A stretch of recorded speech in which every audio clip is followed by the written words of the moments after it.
Before the pyramids of Egypt crumbled, and long before Rome dreamed of an empire, stone cities were already rising from the green oceans of the Yucatán.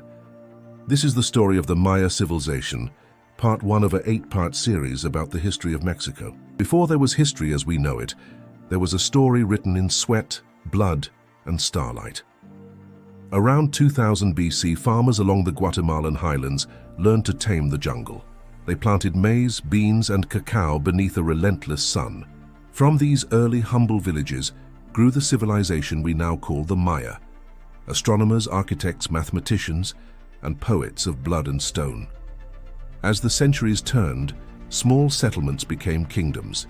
Cities like Nakbe, El Mirador, and Cheros carved colossal temples from limestone cliffs.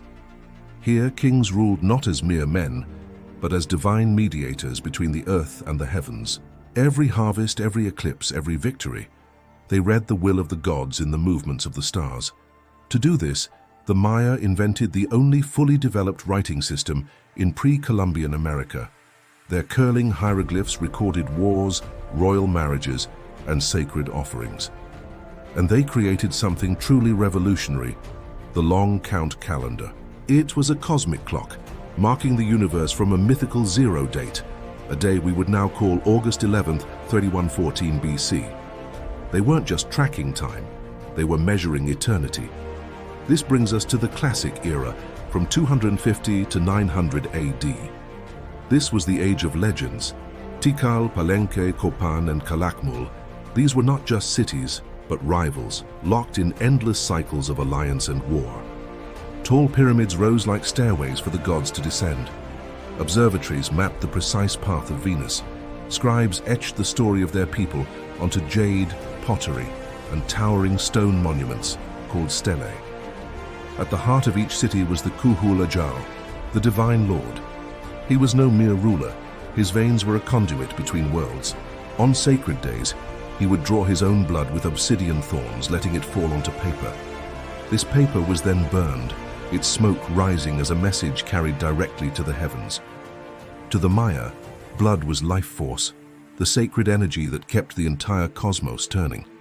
When drought struck, or an eclipse darkened the sky, it was a sign that the gods were hungry, and so captives were offered, their hearts opened beneath the temple sun.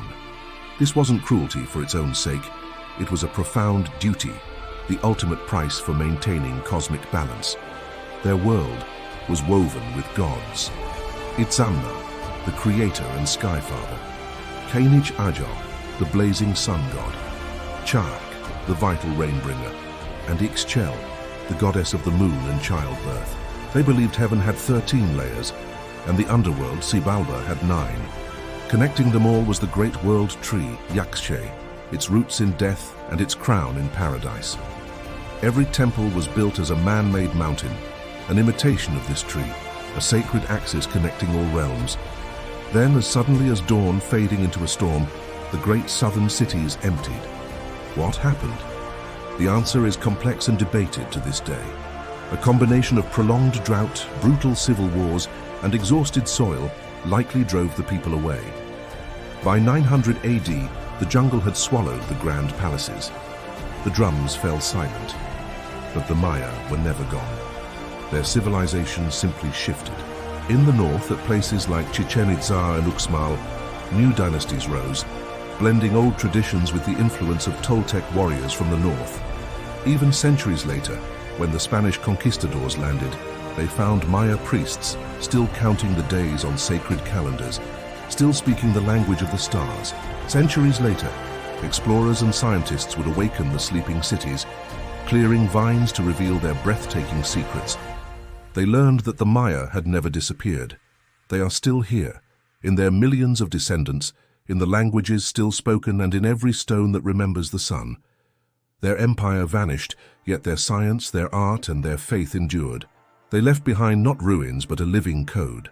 Numbers, symbols, and prophecies that still whisper through the stones of the jungle. All things move in cycles. The world dies and is reborn in blood and light. Thank you for joining us on this journey. If you found this story as fascinating as we do, please like, subscribe, and hit the notification bell so you don't miss part 2, where we'll explore the rise of the Aztec Empire. We'll see you next time.